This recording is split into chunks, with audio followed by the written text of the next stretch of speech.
Hey guys, tonight we begin with the truly baffling realm of medieval romance, where dating advice involved astrology, pork fat, and occasionally a blank jewel.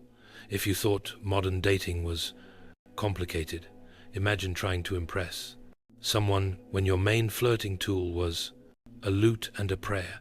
So before you get comfortable, take a moment to like the video and subscribe, but only if you genuinely enjoy what I do here, and let me know in the comments where you're tuning in from and what time it is for to you. It's always fascinating to see who's joining us from around the world. Now, dim the lights, maybe turn on a fan for that soft background hum, and let's ease into tonight's journey together. In modern romance, we're told eye contact builds connection. In medieval Europe, it builds suspicion, engagement, contracts, or lawsuits, depending on how long you held it. Courtship in the Middle Ages often started with a look, not a glance, but a carefully timed, morally calibrated look. Too brief, and you seemed uninterested. Too long, and you were essentially proposing marriage or challenging her father to a duel. Romantic but risky. Manuals of courtly love advised that men gaze softly, yet sincerely, a phrase that sounds like something from a 14th century perfume. A.D. The ideal stare was somewhere between "I deeply admire your embroidery skills" and "I am not planning to invade your estate." One widely circulated guide warned men to avoid lingering stares of the sort that cause blushing. This was awkward because blushing could also be caused by wind, wine, or having the plague. Still, if the lady turned pink, the man was expected to immediately look away, to cross himself, and possibly flee the region. The church wasn't thrilled about any of this. They believed excessive gazing opened the soul to temptation and probably gout. Priests preached that true affection should come from pious admiration, not eye flirtation. Couples were encouraged to keep their gaze low and their conversations brief. And if someone accidentally locked eyes in church, that was a full-blown scandal. They might as well have shared a tent. For noble women, eye contact was a battlefield. A woman of status was trained to maintain the courtly look, expressionless, distant, and vaguely bored. A wandering glance could imply flirtation, witchcraft, or indigestion, all equally dangerous. And yet, despite all this, people still locked eyes across banquet halls and muddy market squares. Lovers wrote poems about stolen glances that lasted half a heartbeat. Troubadours sang ballads about eyes that pierced the soul, which is poetic for "looked at me" for slightly longer than social norms allowed. In the Middle Ages, there was no such thing as deodorant, unless you count raw panic, rosemary, or a good, stiff breeze. But that didn't stop people from trying to smell appealing. In fact, some dating advice straight up insisted that your romantic success hinged on whether or not you were of time. Herbs were the medieval answer to both hygiene and seduction. If you wanted to impress a potential partner, you didn't reach for cologne, you reached for your garden or your apothecary, or if desperate, your soup pot. A common piece of advice for men was to tuck sprigs of rosemary, sage, or lavender into their sleeves or boots. This way, every time they walked past a lady, they'd leave behind a trail of floral mystery. Did it mask the scent of sweat, leather, and sheep? Not really, but it showed effort, and that was half the battle. If you were wealthier, You could carry a pomander, a fancy little ball filled with herbs, spices, and sometimes dried oranges. It hung from a chain on your belt, swayed dramatically, while you walked and gave off the strong message, I bathe eventually. Women, too, carried scented sachets, or tucked herbs into their corsets, both for the smell and to repel fleas. Romance, after all, is much easier without lice. Some guides even recommended rubbing herbs directly on your skin. Basil for boldness, mint for freshness, and margam for charm. One 13th century love text actually claimed that thyme rubbed on the chest makes the heart visible. This is either symbolic or horrifying. Either way, someone tried at it. Of course, not all smells were created equal. Garlic, while common, was a mixed signal. It showed vitality, yes, but also made you smell like someone who lived in a turnip. And if your breath carried the scent of beer and pickled fish, that wasn't a romantic failure, it was just Tuesday. In the medieval world, poetry wasn't just for artistic souls. It was practically a love language, especially for the socially awkward noble who had more access to ink than charm. But here's the twist. The most acceptable way to express affection wasn't by praising your beloved's beauty or personality. No, that was too worldly. Instead, you were advised to compare her to divine figures, ideally the Virgin Mary, because nothing says, I want to court you modestly, like you remind me of the Holy Mother of God. Courtly love poems were often deeply religious, partly to appease the church, and partly because people didn't want to get excommunicated for being horny and rhyme. So your average medieval suitor might pen a verse like, O Lady, purest of light, thy gaze more sacred than sacred, right? Which sounds sweet until you realize he's comparing her to a baptismal font. This trend created a whole genre of romantic confusion. 1 minute you're reading a love letter, the next you're unsure if it's meant for you or a monastery. One particularly famous poem referred to the beloved as my angel of chaste delight, which is definitely the kind of thing that gets you left unread even in the 12th century. To complicate things, many nobles hired troubadours to write love poems on their behalf. These bards specialized in verses that walked the fine line between romantic and legally deniable.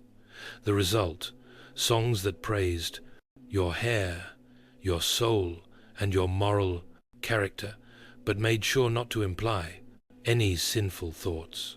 Medieval sexing was essentially 27 stanzas of I admire your virtue from afar. Some women wrote back, often with poetry of their own, though theirs tended to be slightly more honest. I admire your courage, your manners, and the fact that you have land, which honestly is still solid criteria. All in all, medieval poetry was a safe way to say, I like you, without actually saying, I like you. Wrap it in Latin, rhyme it with grace, and maybe quote a psalm for good measure. That way, if things went wrong, you could just claim it was meant for a nun. Let's say you've written your beloved a heartfelt message full of poetic restraint, religious metaphors, and a tactful lack of emotional vulnerability. Well done, but you're not finished yet. Now you need to season it. Yes, in medieval times, a proper love letter wasn't just about the words. It was about the aroma.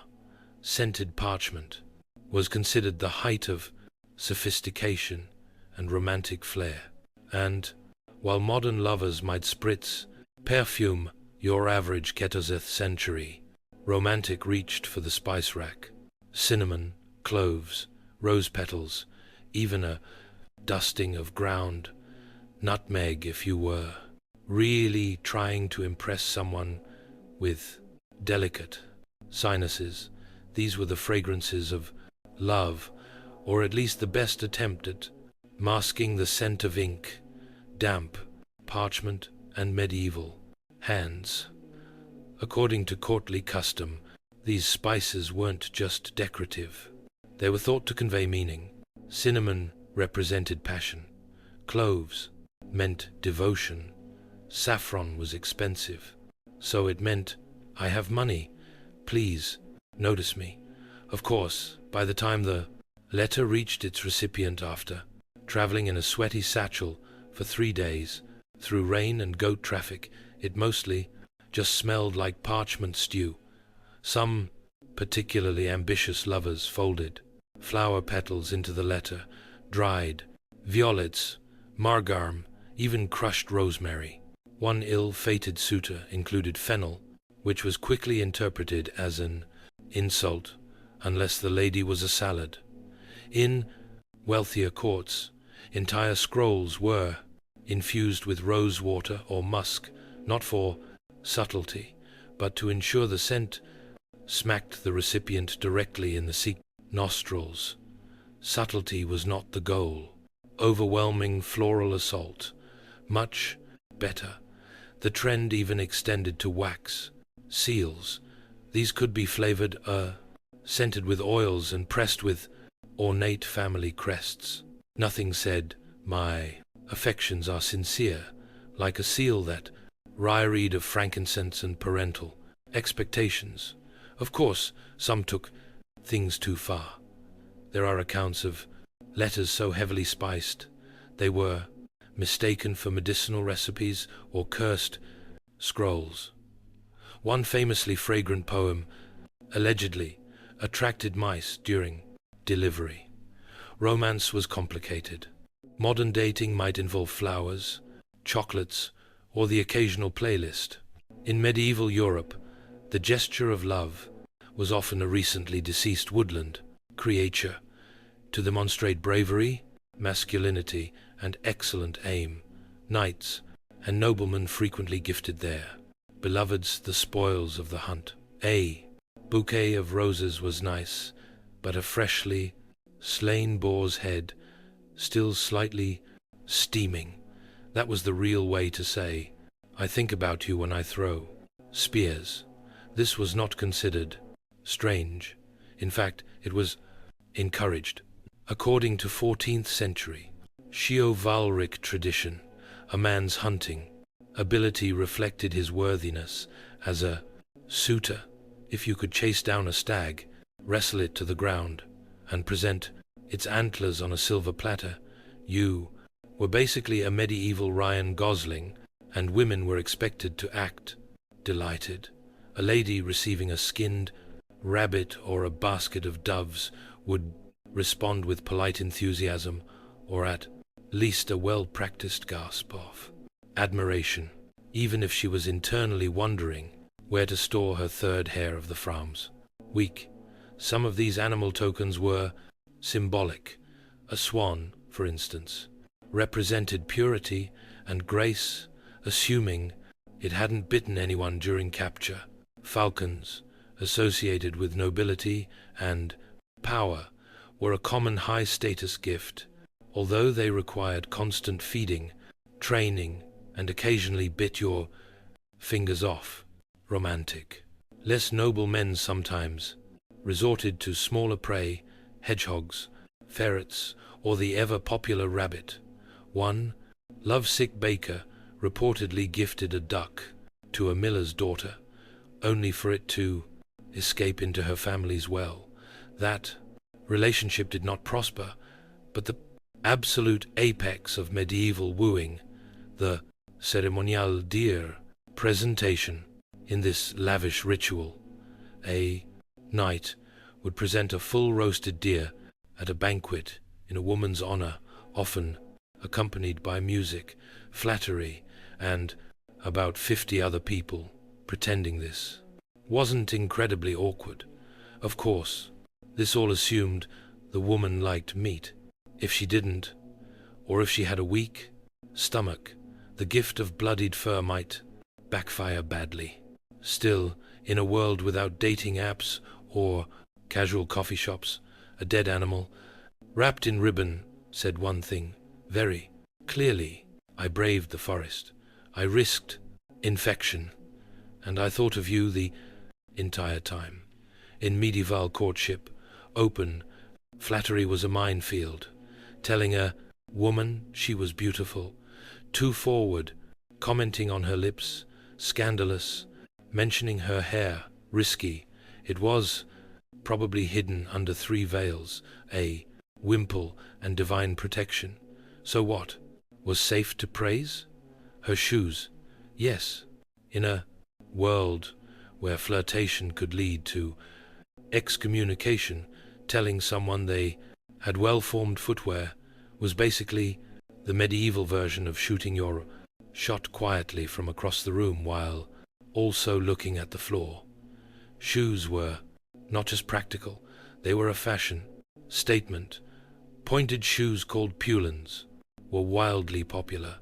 Some were so long they had to be tied to the wearer's knees to avoid tripping. If a lady could walk gracefully in them without falling into a moat, that was genuinely impressive and very eligible. Complimenting her shoes allowed a man to appear respectful, observant, and not immediately interested in sin. In fact, there's recorded advice from a 13th century etiquette book suggesting, when first you greet a lady, comment upon her garment or her step, but let not your eyes wander above the ankle, lest you to bring shame. Translation: play it safe, flatter her. Hemline: it also worked in reverse. Women might mention a man's boots, especially if they were made of expensive leather, imported from Florence, or didn't smell like dead badger. That last one was rare. Of course, this praise was just a coded gesture. Complimenting a lady's shoes often meant, I've noticed you. I think you're elegant. Please interpret this subtle signal before my father arranges my marriage to someone I've never met. And if she responded with a smile, a nod, or heaven forbid, a compliment in return, that was basically a proposal. One recorded exchange went, your shoes are finely made and your cloak is well stitched. 2 months later, married. 5 goats and a vineyard sealed the blang deal. So yes, in the tangled social rituals of medieval love, sometimes the safest, sweetest, and weirdest way to say, I like you, was to say your shoes appear extremely competent. In the modern world, we say timing is everything. In medieval times, timing was everything. Astrology, the divine order, and possibly the reason you remained single. According to several medieval love manuals, yes, those existed, the ideal moment to confess your feelings wasn't when the moment feels right, but rather when the moon is in the proper phase and Mercury isn't sulking. A waxing moon, that's the part where it's getting bigger, was seen as a time of growth, luck, and bold declarations. So, if you were planning to whisper your undying love to the blacksmith's daughter, best do it then, ideally while bathed in silver moonlight, and holding something poetic like a rose or a moderately injured bird. On the other hand, a waning moon shrinking was terrible for romance. Anything started during a waning moon was believed to diminish with time, including relationships, friendships, and poorly timed soup. If you confessed during a waning moon and got rejected, well, astrologers would nod solemnly and say, Yes, obviously. Some went even deeper. Avoid the full moon if you're overly emotional, and steer clear of eclipses unless you want your proposal followed by crop, failure, or public embarrassment. One 14th century monk, who probably hadn't dated in decades, warned that confessing love under a new moon would invite misfortune, tooth rot, and spiritual confusion. So naturally, someone tried it anyway. He was later bitten by a goose. Coincidence? Medieval minds said, no. This belief wasn't limited to peasants. Nobles consulted court, astrologers, before sending love letters, arranging betrothals, or even flirting across a banquet table. There are recorded cases of lords delaying marriages for more favorable planetary alignments, which is the 1300s equivalent of ghosting via star chart. Of course, some saw the moon as a convenient excuse. I do like you, Beatrix, but Saturn is currently in retrograde, and my heart must obey the cosmos. Still, in a world of uncertain hygiene, political alliances, and wild boar attacks, maybe checking the sky before saying, I love you, wasn't so strange. Love in medieval times wasn't always left up to fate. Sometimes it was left up to concoctions made by herbalists, witches, or your grandmother's slightly odd friend who kept dried frogs in her pantry. Enter the love potion, the medieval answer to awkward flirting, romantic rejection, and the eternal question, what if I could just make them like me with soup? These brews were rarely subtle. One popular recipe called for honey, basil, and powdered deer heart, because nothing says romance like organ dust. Other variations included ingredients like rose petals, cinnamon, wine, and occasionally something alarming, like ashes of burned hair.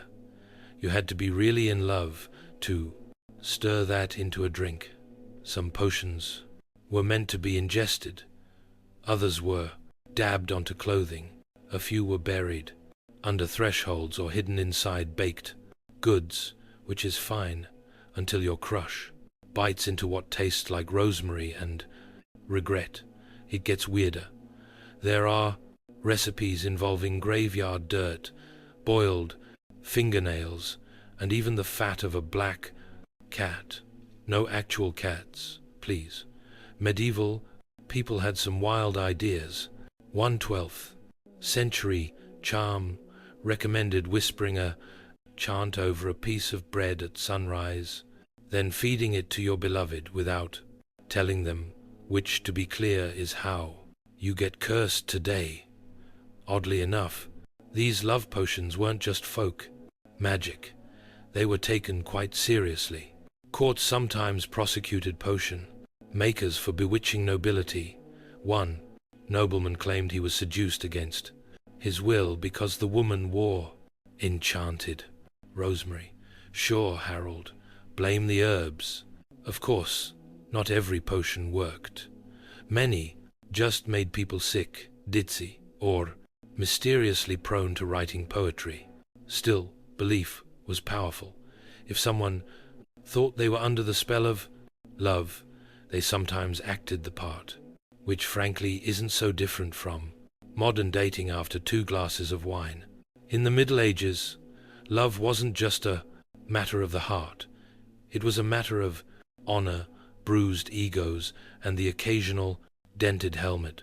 If another man so much as glanced at your beloved for half a second longer than necessary, medieval etiquette dictated one of 2 responses: rite passive-aggressive, poem, challenge him to a duel.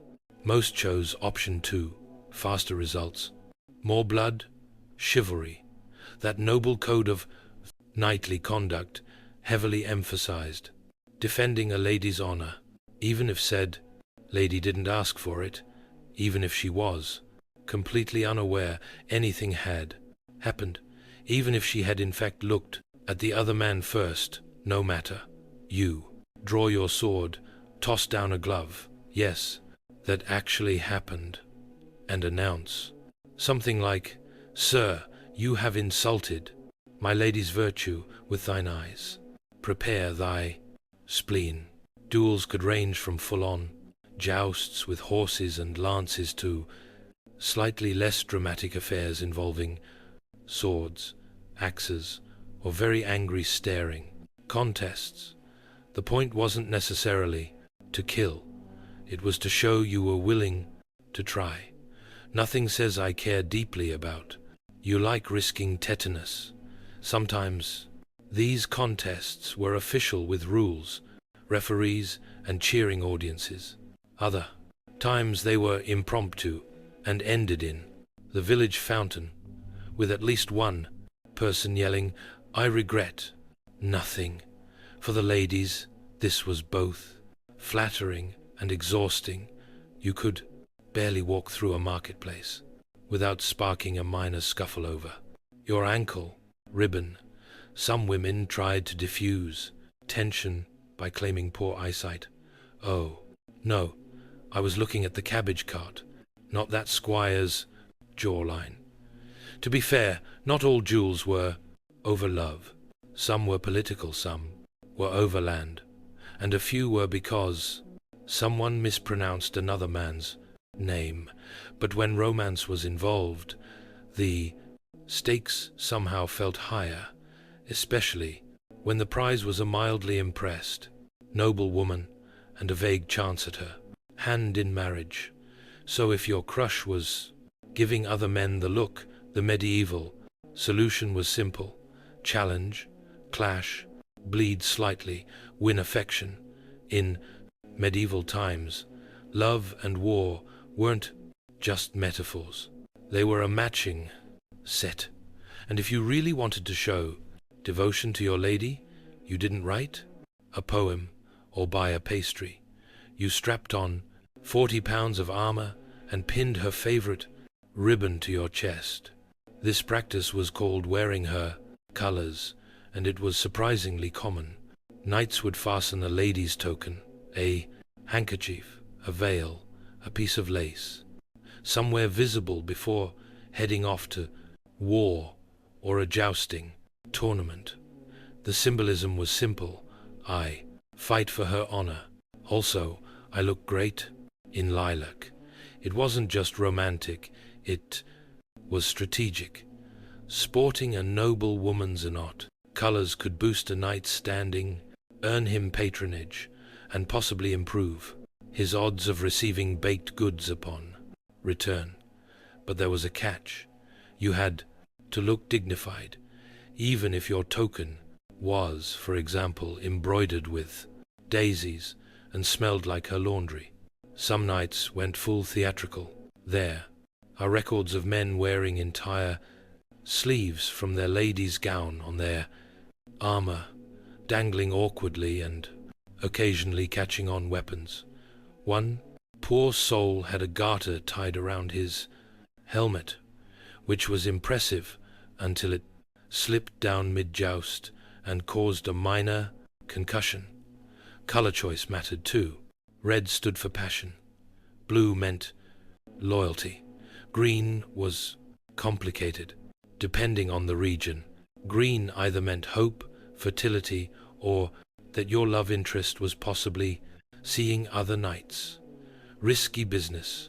Of course, critics of the custom claimed it made warriors look more like walking laundry racks than soldiers, but these critics often failed to attract dates.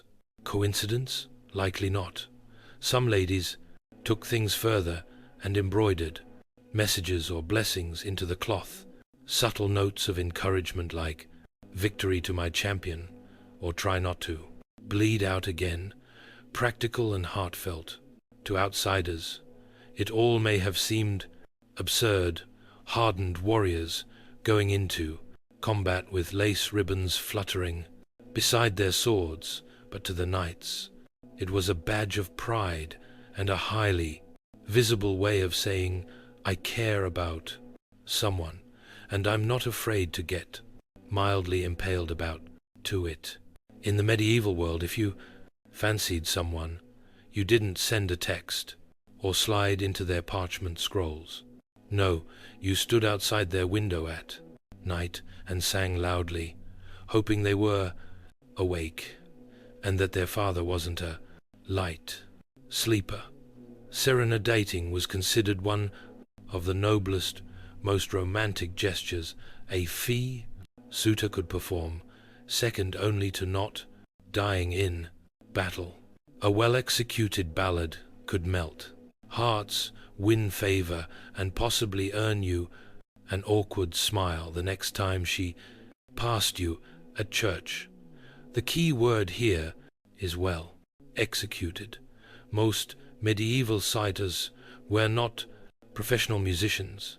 They had lutes, yes, those awkward pear-shaped instruments that always looked like they were tuned by accident, but little idea how to use them.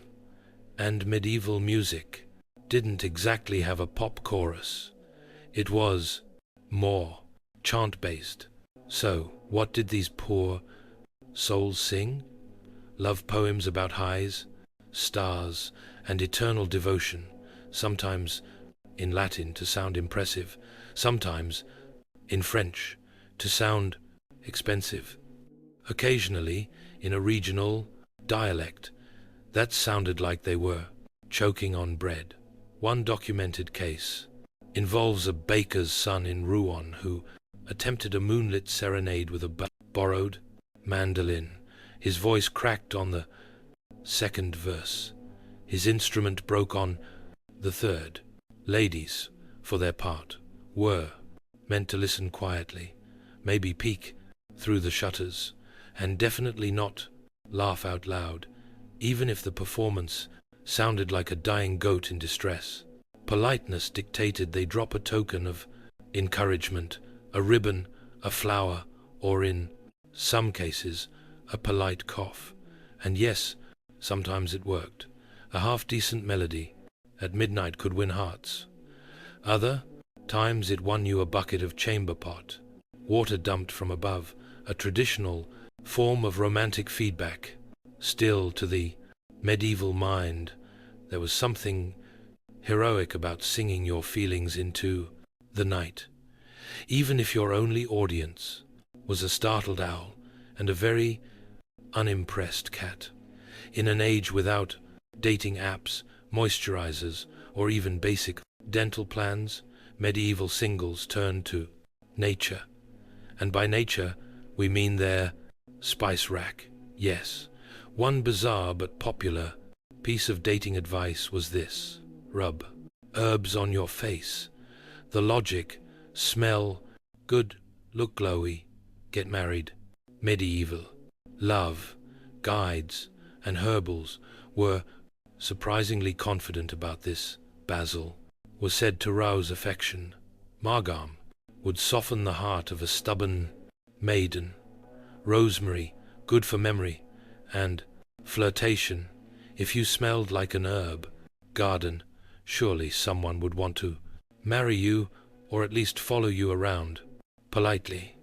Men were advised to crush herbs into a paste and smear it along their jawlines. Women often infused theirs into water and dabbed it across the cheeks and temples like some kind of 14th century toner. The results: mixed, very mixed. Imagine showing up to a feast with parsley oil running down your neck and thyme leaves stuck in your eyebrow. Charming in theory, alarming in practice. Some guides got specific. A man should bathe his visage in mint at sunrise, that he may appear pleasing unto all who look upon him, which is noble sounding until you realize they probably meant literally bathing in mint, and that's assuming you had access to both mint and water, a luxury combination. The wealthy used herbal blends with rose water, saffron, and sandalwood. Less for seduction, more to smell like someone who didn't wrestle pigs for a living. The poor made do with garlic, onion, or whatever didn't attract rats. Romantic, of course, rubbing basil on your cheeks didn't guarantee success, but it showed effort, and in a society where bathing was semi-annual, smelling like anything other than disappointment was already a good start. Interestingly, this practice led to entire industries. Apothecaries sold love salves made from secret recipes, red mashed-up garden clippings, promising to make the user irresistible. Results may have varied. Side effects included sneezing and goat attraction. In a world where saying "I love you" outright could lead to scandal, a duel, or a very tense dinner with your father's overlord, medieval romantics turned to something safer and far more cryptic. Flowers. Welcome to the botanical secret code of medieval courtship, where a single bloom could carry more emotional weight than an entire scroll of poetry, and also fewer spelling errors. The logic was simple. Each flower had a meaning. Red roses symbolized love, violet modesty, liars represented purity, and lavender screamed, "I'd like to woo you, but let's not get excommunicated about it." Bouquets were composed like puzzles, a coded message wrapped in petals, and social anxiety, want to express desire, but maintain plausible deniability, send a mix of choline foolishness and carnations, fascination, want to apologize for accidentally flirting with, to her sister, toss in some white H higher, sin in, sorry, I made a mess, want to break things off gently, there's a flower for that too, yellow carnation, rejection but fancy. This wasn't just idle courtly fun. Entire medieval manuscripts detailed the meanings of herbs and flowers, turning gardens into emotional minefields. Walk through the courtyard with a daisy in your belt. You're announcing innocence. Drop a thistle on someone's doorstep. That's basically I'd rather marry a goat. Ladies, of course, responded in kind. A returned flower meant interest. A flower thrown into a ditch meant hard no. One infamous noble woman reportedly replied to a bouquet with a dead weed and a note, "I prefer monks." That one stung. And if you were truly unlucky, your floral gesture might be eaten by the family goat before it reached its target. Romance in medieval times was nothing if not unpredictable. Even public events embraced this flowery drama. During tournaments, knights sometimes wore bouquets given by ladies, not just for aesthetics, but as statements of allegiance, or at least someone's attempt to look gallant while swinging a mace. Dancing in the Middle Ages wasn't just a pastime. It was a delicate game of romantic chess played with your feet, your dignity, and a firm understanding of where not to place your hands. In courtly circles, dance was one of the rare, socially acceptable ways to engage with the opposite sex, provided you didn't smile too widely, sweat too obviously, or heaven forbid, make physical contact beyond fingertips. Most dances weren't exactly what we think of as dancing today. Forget twirling and dips. Medieval cour danse looked more like slow-motion walking rehearsals with bonus curtsies. The bass dance, literally low dance, involved gliding slowly in coordinated lines, gazing politely and silently screaming inside because you just brushed elbows. Still, it was thrilling. Touching fingertips during a partnered step was practically a marriage proposal. One extra spin, and suddenly your aunt was sewing your wedding tunic. Dancing was full of coded messages. A long gaze during a turn could say, "I admire you." A missed step might say, "I am unworthy of your affection." And stomping on her foot meant, well, probably, that you'd never speak again. For the more outgoing, village dances offered slightly looser rules. The carol, a round dance, accompanied by singing, was more relaxed, but still watched closely by chaperones with hawk-like instincts, and absolutely no chill. Music came from live minstrels, bagpipes, or someone hitting a drum that may or may not have been a repurposed cooking pot. Dancers had to move in sync, or risk public humiliation, mild injury, or stepping on a noble woman's gown, a punishable offense in at least 3 provinces. Interestingly, some love guides actually suggested observing your partner's dancing style as a clue to their personality, graceful and coordinated, a good match, wild and unpredictable, passionate, flailing like a wounded goose, perhaps not ready for commitment. You've written the poems, sung beneath her window, worn her colors, and managed not to get gored in a joust. Congratulations, you're almost there. There's just one final boss. Battle in medieval romance, her family, winning a woman's heart in the middle. Ages was only half the war. The other half involved convincing her parents, especially her father, that you were sufficiently wealthy, marginally sane, not currently excommunicated. The process was rarely romantic. It involved dowies, land discussions, and a series of tense dinners where everyone pretended they weren't negotiating a small, feudal alliance. Families wanted proof of stability. Do you have sheep? Do you have land? Do you have at least one working tooth? These were the medieval equivalents of, are you emotionally available? The answer often was still no. Sometimes the woman's family demanded symbolic gifts, not just to show affection, but to prove investment.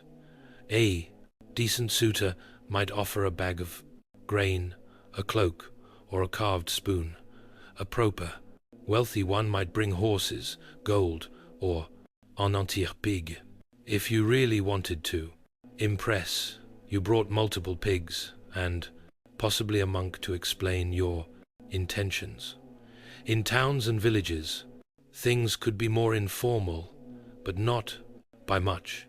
A father might judge your worthiness by your handshake, your boots, or your ability to wrestle a neighbor over property lines. It wasn't a system built on nuance. Mothers were no easier. Some insisted on testing your character with riddles, church attendance, or your ability to sit through long meals without blinking. One record describes a mother who only approved suitors who could churn butter, efficient and selective, and even if the family liked you, there were still alliances to consider. Marriages weren't just unions of affection.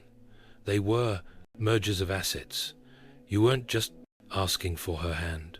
You were asking for partial control of her family's goat pasture, and they knew it. Still, if you passed their tests, if you proved brave, respectful, and moderately solvent, they might nod in approval just once, maybe. And that nod, that was your green light. To a Viking, death was not the Brevender's end of the road. It was simply the start of a far greater journey, life on earth. With all its battle cries, feast halls, and long voyages was just a proving ground. What lay beyond was what truly mattered. And for the Norse, there were multiple destinations in the afterlife, depending on how you lived, and more importantly, how you died. If you died a warrior's death, blade in hand and courage in your heart, you had a chance to be chosen by the Valkyries. These mythical female beings, Odin's fierce servants, scoured battlefields and selected the bravest of the slain. Their reward, a place in Valhalla, Odin's own meal in Asgard. There, the dead warriors would train for Ragnarok, the final apocalyptic battle. By day, they fought one another in glorious combat. By night, they drank and feasted as if it were their last day on earth. Then they did it all over again. But not all souls found themselves in Valhalla. Freya, the goddess of love and war, also claimed half of the battle slain to dwell in her hall, Folkvanga. Others might journey to Helheim, a shadowy realm ruled by the goddess Hel, especially if they died of sickness, old age, or were deemed unworthy of warrior glory. Helheim wasn't necessarily a place of torment, like the Christian hell, but it wasn't exactly a party either. This afterlife hierarchy mattered deeply, and so did how you were buried. A warrior who aspired to reach Valhalla couldn't just be tossed in a ditch with a few bones and regrets. The Viking people believed that the right kind of funeral could help ensure a soul's passage to the appropriate realm. They put enormous thought into burials, ensuring the deceased were honored, remembered, and, above all, equipped. Whether it was cremation on a flaming ship or burial in a mound, surrounded by weapons, food, and treasures, the dead were treated with deep respect and often even fear. If the funeral rites weren't done properly, there was always the risk of a restless spirit returning, something no one wanted to deal with. Because in the Viking world, death wasn't final, but an improperly handled death that could haunt the living. When we think of Viking funerals, we imagine a long ship set ablaze sailing into the sunset. And while Hollywood exaggerates plenty, that fiery image isn't entirely fantasy. It's rooted in real Norse tradition. To the Vikings, a ship wasn't just a vehicle for conquering lands or raiding monasteries. It was a sacred vessel for crossing realms. In death, as in life, a ship symbolized passage. And so when a person of high status died, a chieftain, warrior, or noble woman, they were sometimes buried with their ship or in it or on it. The exact ritual varied, depending on region, period, and local resources, but the symbolism remained consistent. Send the soul off in style. In coastal regions, especially around Norway and Sweden, it was common to dig a large trench in the shape of a ship, lay a real vessel in it, and place the prow's body inside along with grave goods, swords, shields, food, animals, and even sacrificed thralls or slaves. Yes, in some cases, those closest to the deceased, especially slaves, were believed to accompany them into the afterlife, willingly or not. After the body was prepared, the ship was often covered with stones and soil, forming what we now call a burial mound. Some of the most famous Viking graves, like the Osberg and Gistad ships, were found perfectly preserved beneath these mounds. These sites weren't just burials, they were monuments. But what about the fire? The dramatic boat on flames drifting into the sea was likely reserved for specific coastal or island communities. In these cases, the body and grave goods were placed aboard a great and 50 sen smaller boat, pushed into the water, and set ablaze with tar, oil, or pitch. The Fire served both symbolic and practical purposes. It purified the soul, warded off evil spirits, and destroyed the vessel, preventing its reuse. A one-way ticket to the afterlife. That said, not every Viking could afford such a theatrical send-off. Ships were expensive. Only the elite, kings, jarls, wealthy traders could be honored in such fashion. Most common folk were buried in simpler ways, often in shallow graves, with modest offerings. Still, the ship remained the most iconic symbol of Norse death rites. Whether buried beneath earth or consumed by flame, it was the vehicle that carried a Viking from Midgard to eternity. Because even in death the sea called, while ship burials might steal the cinematic spotlight, cremation was arguably the most widespread Viking funeral practice, especially during the earlier periods of the Viking Age, and trust the Norse to turn a simple fire into a dramatic cosmic event. For the Vikings, burning the body wasn't just a way to dispose of it, it was a sacred transformation. Fire was seen as a purifier and a messenger. As flames consumed flesh and bone, they believed the smoke carried the spirit skyward, to Odin, to Freya, or to wherever their soul was destined to roam.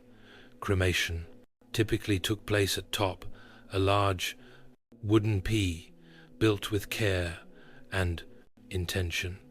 The body of the deceased would be laid in the center, dressed in their finest clothes and surrounded by possessions that mattered most: weaponry for warriors, jewelry for noble women, perhaps tools, food, or even a favorite pet.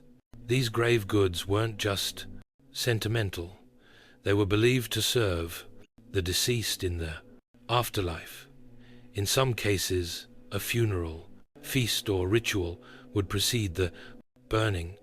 Family and friends would gather, often for several days, to mourn, sing, and share stories of the deceased. Skalds. The Viking poets might recite verses in their honor. Ritual animal. Sacrifices weren't unheard of either. Horses and dogs, animals of great symbolic value, were sometimes killed and added to the pea to serve as companions in the afterlife. And yes, the fire was huge. It had to be. Burning a body to ash takes an immense amount of heat and wood. The pea would rage, smoke billowing into the sky, drawing the attention of gods and mortals alike. To many, it was a powerful, sacred sight, the visible gateway between the living and the dead. Once the fire burned out, the remains, ashes, bone fragments, scorched weapons were gathered with care. They might be placed in an urn and buried, or scattered across a sacred site. Sometimes the ashes were even buried beneath runstones or in special mounds, marking the site for future generations to remember. For the Norse, cremation wasn't grim or sterile. It was a release, a roaring, glorious exit, a loud statement to the world. This soul mattered, and now it rides the smoke to the gods. You wouldn't go on a Viking raid without a sword, so why would you enter the afterlife empty-handed? Viking funeral rites placed immense importance on grave goods, objects buried or burned with the deceased to aid them in the next world. These weren't just sentimental tokens. They were tools, provisions, and symbols meant to equip the dead for whatever trials lay beyond death. For warriors, this meant weapons, often their best sword or axe, a sturdy shield, and sometimes even a full suit of armor. But these weren't always practical war tools. Some swords were deliberately bent or broken before burial, a symbolic gesture to kill the weapon so it could accompany the soul. It also served a clever second purpose, discouraging grave robbers. Wealthier Vikings were buried with gold and silver, coins, drinking horns, and even imported luxury items like silk or Frankish jewelry. Women might be interred with intricate brooches, keys, symbols of household authority, looms, or other items related to domestic life. Children were often buried with toys or small animals, but let's not forget the larger accessories: horses, dogs, falcons even. Entire boats might be included. And in particularly high-status burials, human sacrifices were not unheard of. Slaves or servants, often drugged or ritually killed, were believed to accompany their masters into the afterlife to serve them there, too. It's a grim reminder that in Viking society, status clung to you even in death. Yet, not all grave goods were purely functional. Some were symbolic. A broken comb might represent cleanliness, a fishing hook survival, a hammer for Thor's protection. The choices were deliberate, spiritual, and often very personal. Interestingly, these customs varied by region. In Sweden, for example, elaborate boat graves with rich goods were more common, while in Iceland, burial was often simpler due to scarce resources. Some Norse settlements blended local traditions, like mixing pagan grave goods with early Christian symbols as conversion crept in. Grave goods weren't just about the dead. They told the living a story of who someone was, what they valued, how they died, and how they were remembered. To a Viking, a well-packed grave wasn't a morbid ritual. It was a final rite of respect, a statement of worth, and maybe even a passport to Valhalla. A Viking funeral wasn't a quick goodbye.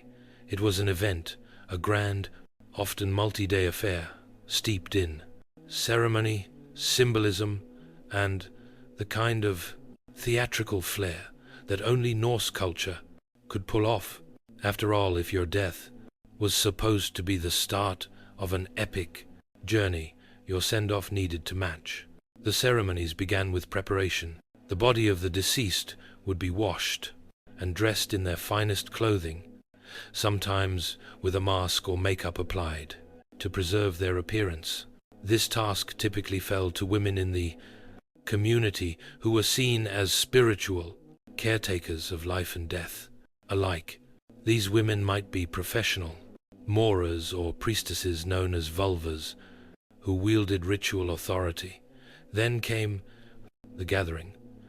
Family, friends, warriors, and sometimes entire villages would come together to honor the dead. In wealthier funerals, guests might travel long distances to attend. These were deeply communal moments, equal parts mourning and celebration. Think of it as a solemn wake with a touch of competitive drinking. One of the most powerful figures in the ritual was the sacrificer, a priest or chieftain who conducted the rites. This could include blood offerings, sometimes animal, sometimes human. Horses and dogs were commonly sacrificed to accompany the deceased into the next life. In rare, elite cases, slaves were given intoxicants, strangled or stabbed, and laid beside their master as a final act of loyalty or domination. Music and poetry were essential. Scolds would chant the deeds of the dead, recounting their exploits in battle, their travels, and their generosity. These verses didn't just entertain, they elevated the deceased, solidifying their legacy among the living, and perhaps even the gods. Then came the climax, the burial itself, whether cremation, ship burial, or mound interment. The ceremony reached its emotional peak here. As flames rose or soil fell, mourners might shout farewells, offer final toasts, or place last-minute items into the grave, coins, amulets, or tokens of affection. And after the burial, the funeral feast, meat, me, and merriment, weren't just indulgent, they were spiritual. Sharing a meal honored the dead and reaffirmed bonds among the living. Life continued, but memory remained. These rituals did more than bury the body. They helped process grief, legitimize heirs, and preserve the social order. A Viking funeral was less about death and more about legacy. If there's one detail about Viking funerals that tends to raise eyebrows and sometimes stomachs, it's this: human sacrifice was real, and while it wasn't part of every funeral, when it did happen, it made a lasting impression both historically and spiritually. In Norse cosmology, the afterlife was a continuation of the life you led in Midgard. So, if a powerful chieftain or warlord had servants, guards, or concubines while living, it made sense, at least to the Vikings, that he'd want them in the next world as well. Only, of course, those companions had to get there the hard way. The most detailed account of such a rite comes from Ibn Fedlan, a 10th century Arab diplomat who witnessed a Viking funeral on the Vula River. He described in grim detail the ritual killing of a female slave called the Brebregri Sprine, Angel of Death, in his account, who volunteered or was chosen to join her master in the afterlife. The process was neither quick nor merciful. After days of preparation, intoxication, ritual sex, and ceremonial sex, parading, she was strangled and stabbed before being laid beside the deceased in a burning ship. Disturbing, absolutely, but to the Vikings it was a sacred duty, perhaps even an honor. Dying to serve your master in the afterlife was seen, at least by some, as a form of loyalty and spiritual elevation. But, let's be clear, it was also a brutally patriarchal practice rooted in power, dynamics, and control. Not all sacrifices were human. Animals, especially horses, dogs, and sometimes oxen, were far more commonly killed to accompany the dead.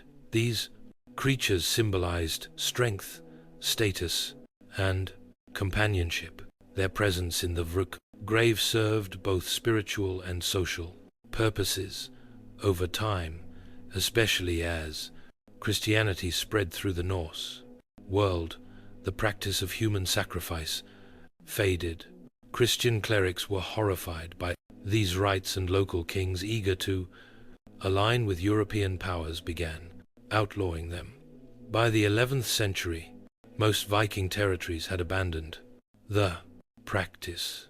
Still, these sacrifices remain one of the most haunting aspects of Viking funerals, a reminder that Norse culture, for all its poetry and heroism, also embraced some very dark rituals in the name of legacy and honor.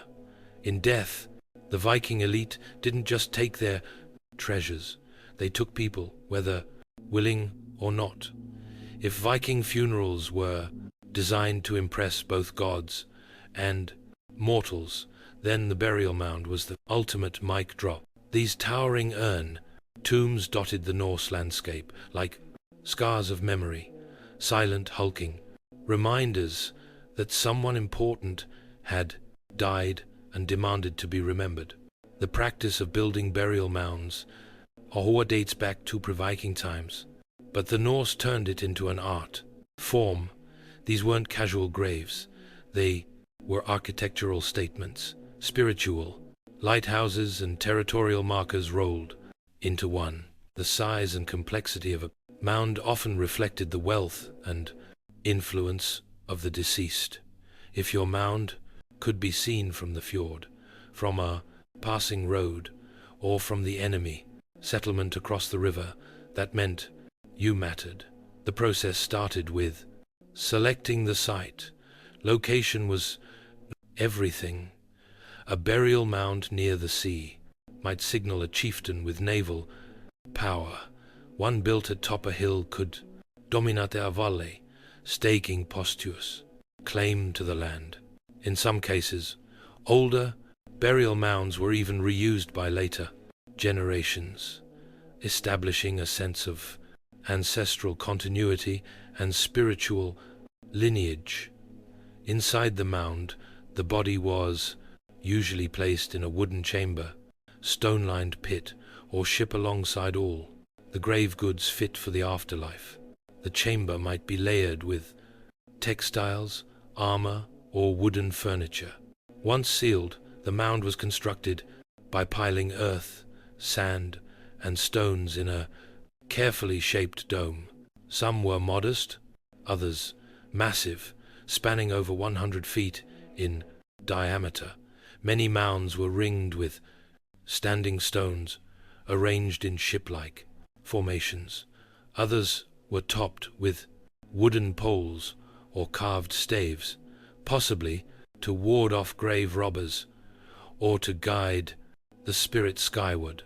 But mounds weren't justery, they were political.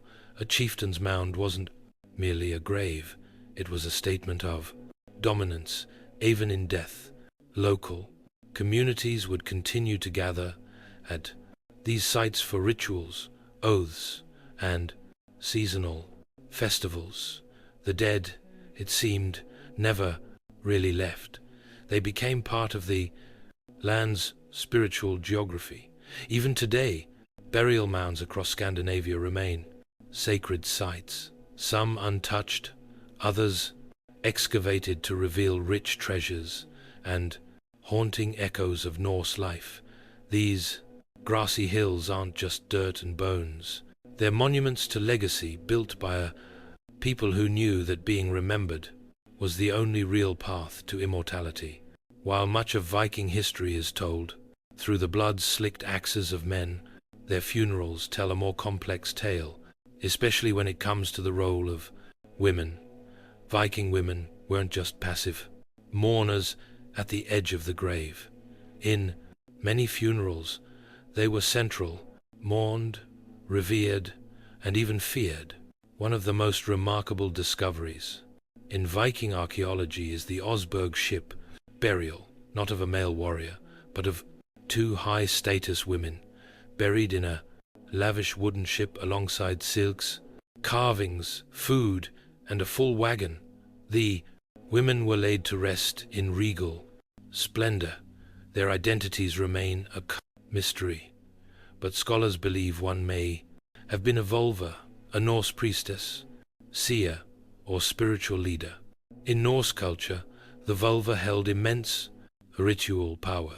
She spoke with the gods, saw the threads of fate, and guided the living through both life and death. Women like the vulva were often responsible for preparing the dead. They would wash and dress the corpse, perform incantations, and conduct purification rituals. Their presence in funeral rites gave them a rare but potent spiritual authority, one that even Viking warriors respected. And then there were the shield maidens, legendary women who fought alongside men, and sometimes earned the same fiery farewells. While historical evidence for shield maidens remains debated, some graves like the Birka warrior burial in Sweden contain female remains buried with full military honors, weapons, and riding gear. These women were treated in death just like their male warrior counterparts, suggesting that martial valor transcended gender, at least occasionally, but not ally roles were heroic. Female slaves or concubines were sometimes sacrificed during the funerals of powerful men. As Ibn Fodlan's account chillingly reveals, these women were offered or forced into death to serve their masters in the afterlife, a grim reminder of the brutal hierarchies in Norse society. Still, Viking funeral rites hint at a society that could be both patriarchal and surprisingly fluid. Women could be mourners, officiants, victims, or venerated dead themselves. Their graves, rich with symbolism and status, remind us that Norse culture was not just about conquest and combat. It was about honor, power, and passage for both men and women alike. For centuries, Viking funerals burned bright, both literally and symbolically, but by the late 10th and early 11th centuries, the flames began to dim, not because the Norse lost their appetite for death rituals, but because a new power was reshaping the very idea of the afterlife, Christianity. As Christianity spread through Scandinavia, it brought with it a radically different concept of death. Instead of Valhalla, Helheim, or Folkvanga, there was now heaven and hell, sin and salvation. Fire was no longer sacred. It was a punishment. Cremation, once believed to free the soul, was now seen as heretical. Christian doctrine demanded burial of the intact body facing east, awaiting resurrection. The conversion of Viking kings like Harald Bluetooth of Denmark and Olaf Tryggvason of Norway accelerated the shift. These rulers weren't just concerned with spirituality. Christianity offered political advantages, alliances with powerful European kingdoms, the literacy of monks, and a useful excuse to outlaw old tribal customs and centralized power.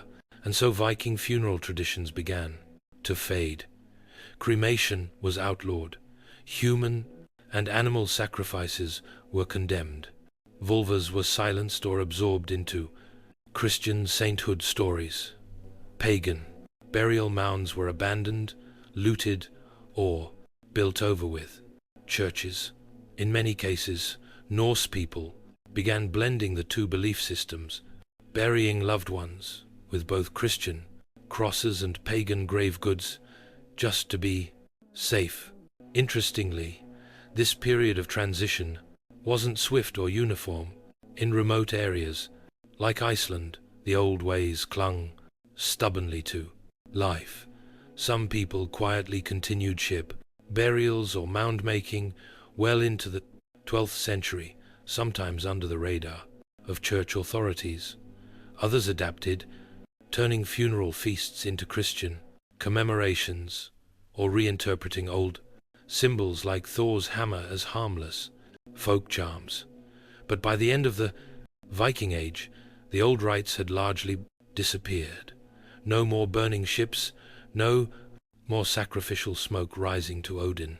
Instead, wooden crosses, stone churches, and the quiet earth mark the final rest of Norse men and women. Still, echoes of the past endure. In modern Scandinavia, ancient mounds still rise from the landscape. Names like Valhalla and Odin still resonate.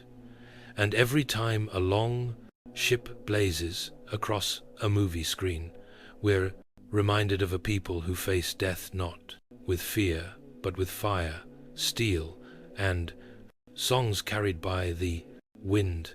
The origins of Venetian masks begin not with theatre or pageantry, but with power, privacy, and the desire to be someone, anyone else. By the 13th century, the Republic of Venice had become a global crossroads of wealth, trade, and culture. with riches flowing in from the east and a society built on hierarchy and surveillance, Venetians began craving something rare, the chance to escape themselves. That's where the mask came in. The earliest legal reference to maskering in Venice appears in 1268, when lawmakers tried to ban masked gambling. Yes, even then, anonymity had its temptations. But the mask's real rise came with Carnival, a raucous season of festivities leading up to Lent. In those weeks before, 40 days of piety and restraint, Venice turned upside down. Social classes blurred, sins were temporarily forgiven, and everyone from nobles to paupers took to the streets in disguise. Masks weren't just costumes, they were weapons. They allowed the rigid, rule-bound citizens of Venice to momentarily cast off the expectations of gender, class, and family name. A servant could taunt his master. A noble woman could sneak into a gambling den. A priest could walk unrecognized into a brothel. The mask equalized and destabilized. The most common mask in these early days was the bauta, a white mask with no mouth opening, worn with a black cloak and tricorn hat. It was deliberately eerie, emotionless, and utterly blank. Unlike the ornate designs of later centuries, the bauta was designed for function over flair. It allowed the wearer to speak, eat, and move undetected. In fact, during certain political assemblies, wearing a bauta was mandatory to ensure anonymity during votes. Venice took secrecy seriously. At the same time, the mask was a mirror. It reflected the contradictions of Venetian society. Wealthy but secretive, devout yet decadent, hierarchical but obsessed with appearances. The city had long been ruled by the Council of Ten, a shadowy government body known for its spy networks and secret trials. In a place like that, hiding one's face became both a defense and a game. By the late medieval period, masks weren't just tolerated, they were essential. They gave Venetians the freedom to play, flirt, rebel, and confess. And in a city built on illusion and artifice, what better symbol than a face that wasn't really yours? If the streets of Venice seemed enchanted during Carnival, it wasn't just the masks.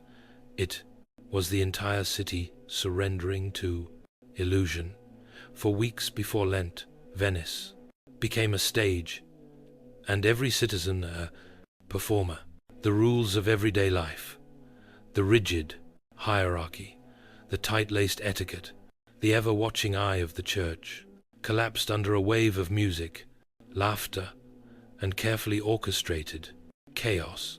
The Carnival of Venice, or Carnival d'Venezia, is first officially documented in 1296, when the Venetian Senate declared it a public holiday, but it likely had older, more pagan roots, possibly linked to Roman Saturnalia festivals, a time when roles were reversed and order was gleefully subverted. By the Renaissance, it had become the most famous festival in Europe, drawing aristocrats, travelers, and opportunists from across the Pagan continent. Masked balls took place in lavish palazzi, streets filled with jugglers, fire-breathers, and impromptu people. Theatricals. The Grand Canal teemed with gondolas, strung with lanterns and musicians. The air smelled of roasted nuts, perfume, and intrigue. But underneath the sparkle, Carnival wasn't just fun and games. It was an emotional release valve for a city so obsessed with decorum and surveillance Carnival allowed Venetians to indulge in what they were otherwise denied. Affairs bloomed, satire flourished, grievances were aired in songs, gestures, or pranks, all under the protective shield of anonymity. Even the clergy, who often condemned the excesses, were known to participate, just in slightly less conspicuous attire. The ruling elite tolerated this spectacle for a reason. Carnival wasn't a rebellion. It was a carefully managed illusion of freedom. Let the people blow off steam now, and they'll stay obedient later. It was social control by way of seduction, and the mask was its crown jewel. Interestingly, laws attempted to regulate the chaos. There were strict limits on when masks could be worn, usually from the 26th of December to Shrove Tuesday. Even during Carnival, masks were forbidden in churches, convents, and gambling houses during daylight. But these laws were often ignored or selectively enforced. Venice, after all, thrived on bending rules with elegance. For Venetians, Carnival wasn't about becoming someone else. It was about revealing who they really were, free from consequence. And with a mask on your face and music in the air, anything, absolutely anything, seemed possible. Among the many masks of Venice, one stands above the rest in both mystery and dominance. The Bauta. Its stark white surface, sharp jawline, and blank expression gave it an Lafonta's allure be unsettling neutrality. But this wasn't just a costume choice. The bar was both a symbol of freedom and a tool of political manipulation. Unlike other Venetian masks, the bar was designed for practicality. Its unique shape jutted out away from the mouth, allowing the wearer to speak, eat, and drink without removing it. Worn with a black silk cloak, tabarro, and a 3C-cornered hat, it created a uniform appearance that was almost militaristic.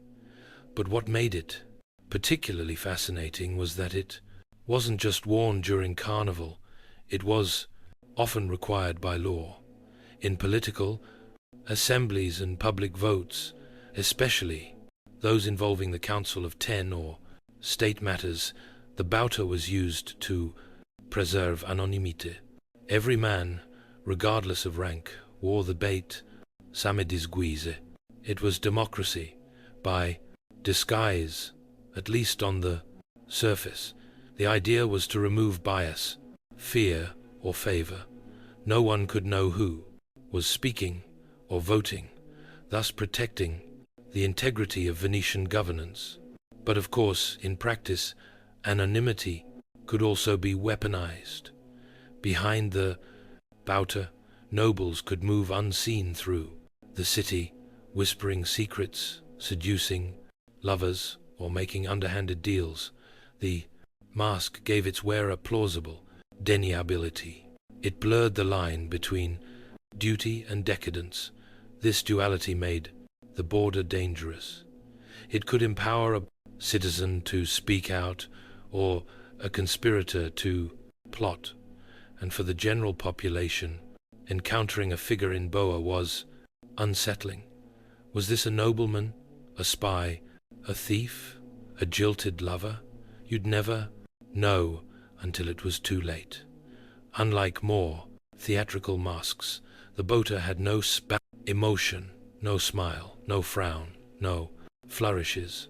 It was the anti-mask, faceless, formless, yet deeply loaded with meaning. And this, paradoxically, made it the most powerful mask of all. In time, the Bauta became emblematic of Venice itself, elegant, mysterious, and quietly menacing. Even today, it remains the most iconic of the Venetian masks, a relic of a time when identity could be erased and reinvented with nothing more than a blank white face and a tilt of a tricorn hat. If the bout was the mask of power, the Moretta was the mask of control, subtle, feminine, and bound in silence. Worn almost exclusively by women, the Moretta was an oval-shaped black velvet mask that covered the entire face, enhancing the power of the skin and drawing attention to the eyes and hair. But it came with a twist. It had no straps. Instead, it stayed in place by means of a small button held between the teeth. Yes, between the teeth. If the wearer opened her mouth, the mask would fall off, which meant the Moretta rendered a woman completely mute.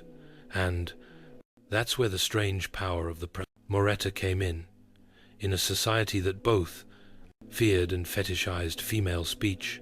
This mask turned the wearer into a figure of intrigue and mystery. A silent woman in black velvet, unable to speak, react, or explain herself, was an object of pure allure.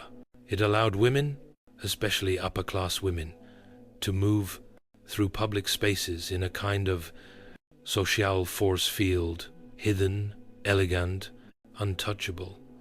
But this silence wasn't just seductive, it was strategic.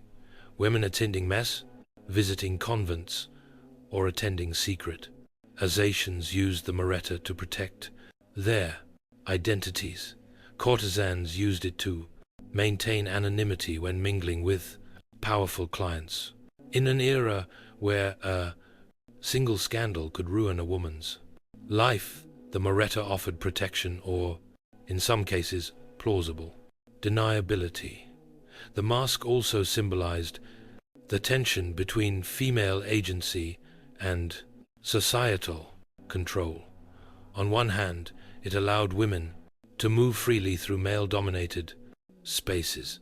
On the other, it literally silenced them. It gave them a kind of independence while reinforcing their objectification. Notably, the Moretta was considered especially fashionable in the 17th and 18th centuries before falling out of use. By the time Venice began its decline and the carnival waned under Austrian and French rule, the Moretta became a relic of another time, one of many strange, beautiful, and quietly troubling customs to vanish with the end of the Republic. Today, the Moretta rarely appears in modern carnival celebrations. Its silence is no longer fashionable, but in its time, it was the mask that said everything by saying absolutely nothing. While some Venetian masks were tools of anonymity or political ritual, others emerged from the lively world of Foreimantillive and Stevent. Theatre, specifically the body, improvisational performances of commedia dell'arte. These traveling troupes of actors brought stock characters to life with wit, satire, and physical comedy, and each role came with its own distinctive mask. Over time, these theatrical masks didn't just stay on stage. They seeped into the streets of Venice and into Carnival itself. Commedia dell'arte was wildly popular from the 16th century onward. Its cast of characters were instantly recognizable. Harlequin, Alino, the nimble servant with a patchwork outfit and a sly grin.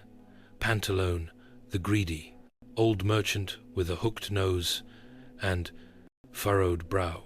Ilto, the pompous and long-winded doctor who never actually healed anyone. And Columbina, the clever maid who needed no mask at all. Her expressive face was her weapon. These characters represented types, roles, everyone in Venetian society could relate to or ridicule. They exaggerated real human traits, lust, greed, ignorance, cunning, and because commedia was rooted in improvisation. The actors tailored their jokes and plots to the local gossip, politics, and scandals of the moment. It was satire, slapstick, and social commentary, all wrapped into one. During Carnival, these personas spilled off the stage and into the public sphere. People dressed as Harlequin or Pantalone, not just to play a part, but to mock, to flirt, or to vent frustrations about real figures of power.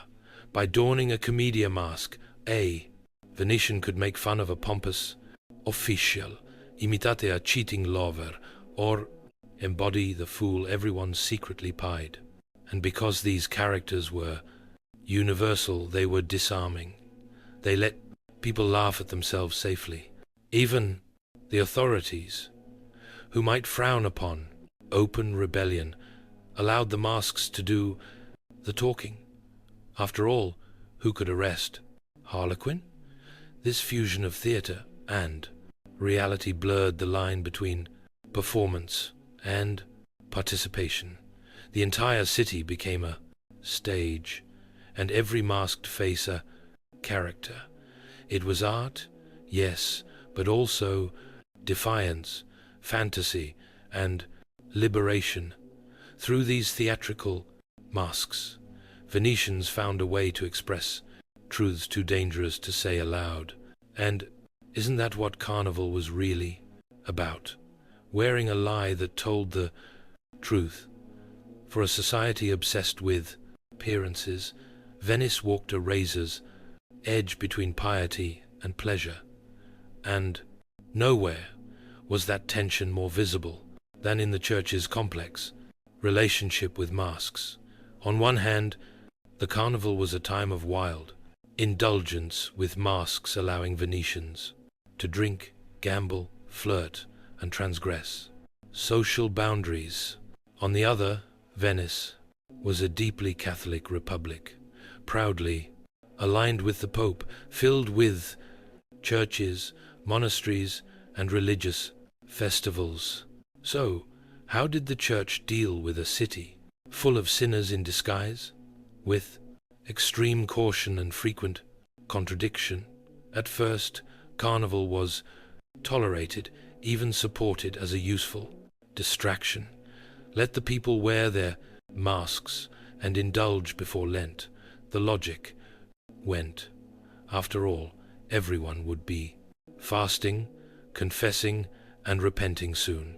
Enough. Better to blow off steam before 40 days of guilt and fish stew. But by the 16th and 17th centuries, concerns were growing. The anonymity of the mask allowed for unchecked vice. It wasn't just innocent raillery. Behind those blank faces were affairs, bribery, theft, and heresy. The confessional booths filled with tales of masked debauchery, and the grand clergy began to panic. The church responded with sermons, edicts, and occasional bans. Certain types of masks were forbidden in holy places. Wearing a mask in a convent or inside a church became a punishable offense. Priests warned their flocks that masked behavior in this life could lead to divine punishment in the next. And yet enforcement was spotty at best. Even bishops were known to host masked balls. High-ranking officials turned a blind eye when it suited them. Venetian society had always been good at looking the other way, especially when gold and politics were involved. There were moments of crackdown. During plagues, for instance, authorities banned masks outright, fearing they spread disease or encouraged dangerous gatherings. But like the Carnival itself, these bans never lasted. The mask always returned. By the 18th century, as Enlightenment ideas crept in and the Republic weakened, the Church's influence started to reign. Venetian Carnival, though still tied to religious rhythms, became more secular, more decadent and less apologetic. In the end, the church could lecture, condemn, and restrict, but it could never fully unmask Venice. The city's soul, it seemed, was always half in shadow, half in grace. For centuries, masks had ruled the streets of Venice, symbols of liberty, subversion, and sensuality. But all empires fade, and by the late 18th century, the Republic of Venice was teetering. The masks that once dazzled Europe now faced their most powerful enemy yet, Napoleon Bonaparte. In 1797, after a millennium of independence, Venice fell to Napoleon's armies. The French occupation marked not just a political collapse but a cultural one. The Serenisme, the most serene republic, was dissolved. Its symbols, ceremonies, and secrets were dismantled with military precision, and one of the first casualties was the carnival. Napoleon and his successors saw carnival as a threat. To them, masks were tools of rebellion, disorder, and vice, dangerous in a city already known for political intrigue. What the Venetians saw as play, the occupiers saw as peril, so they banned carnival entirely. Masks once worn by every class and creed were suddenly illegal, except for official events and theatre.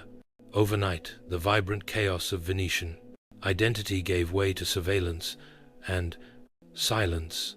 The streets, once filled with music, laughter, and cloaked figures, now echoed with boots and bureaucracy.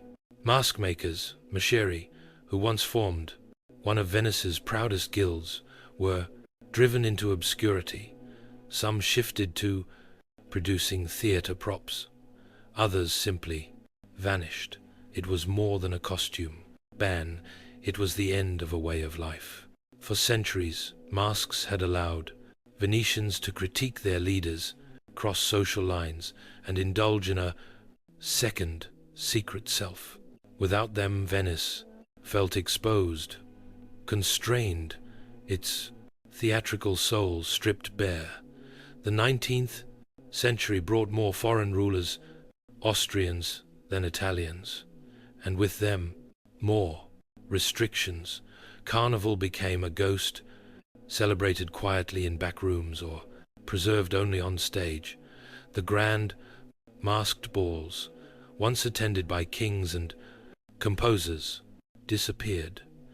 The streets that once hosted parades and processions grew still. For nearly 2 centuries, the Masks of Venice slept, but not forever. By the late 20th century, in a burst of cultural revival and tourism, the Carnival of Venice was reborn, a nod to the past, reinvented for the modern world. The masks returned, not as weapons of rebellion, but as art, elegant, theatrical, and a little bit nostalgic. Because even when outlawed, the mask never truly disappeared. It simply waited quietly behind the curtain. By the late 20th century, the silence that had settled over Venice for nearly 200 years began to crack, not with rebellion, but with revival.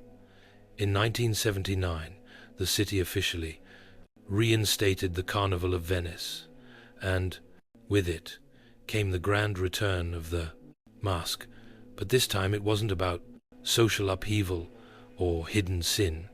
It was about art, heritage, and yes, tourism.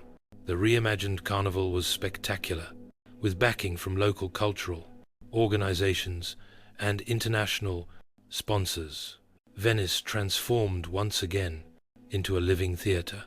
Streets brimmed with costumed figures in elaborate 18th century dress, gliding through the fog like ghosts of the Republic. Gondolas shimmered under fireworks. Piazza San Marco echoed with classical music acrobats, and masked balls that now catered more to the camera lens than to political anonymity. And the masks, they became art pieces. The old guild of Marcherie was reborn. Artisans began, handcrafting masks in papier-mâché, ceramic, leather, and even glass. Each piece unique, colorful, and symbolic. Shops that once quietly sold souvenirs now proudly displayed masks in their windows like jewelry. The designs once functional were now flamboyant, glittering feathers, painted gold leaf, jeweled brows, and swirling filigree. Modern favorites include the dramatic volto, a full-faced mask, reminiscent of the bauta but often more ornate. The ever-popular colombina, a half-mask worn by women, often feathered or gilded, and fantasy creations that borrow from animals, mythology, or surrealism. The commedia dell'arte characters also returned. Harlequin, Pantalone, and Il Due now paraded for photos. Not satire. Of course, something was different. The carnival of the 1980s and beyond was not the dangerous, unpredictable masquerade of the old Republic.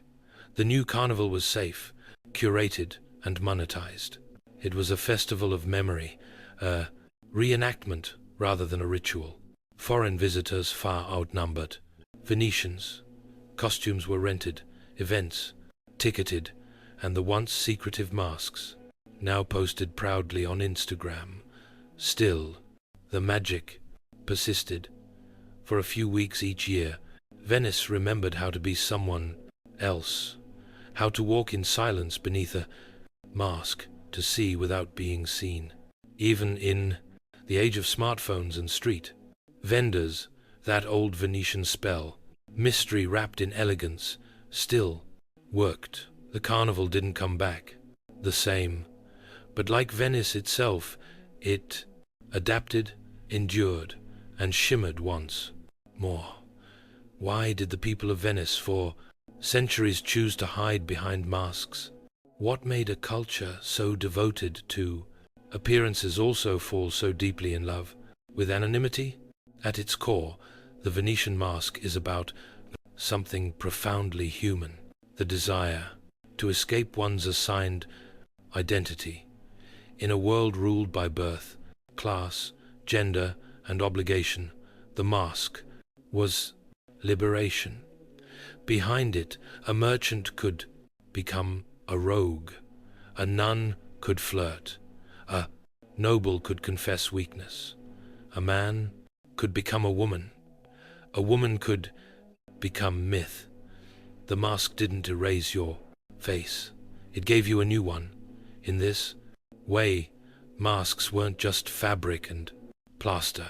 They were psychological devices, letting people explore hidden selves, express forbidden desires, and challenge oppressive norms.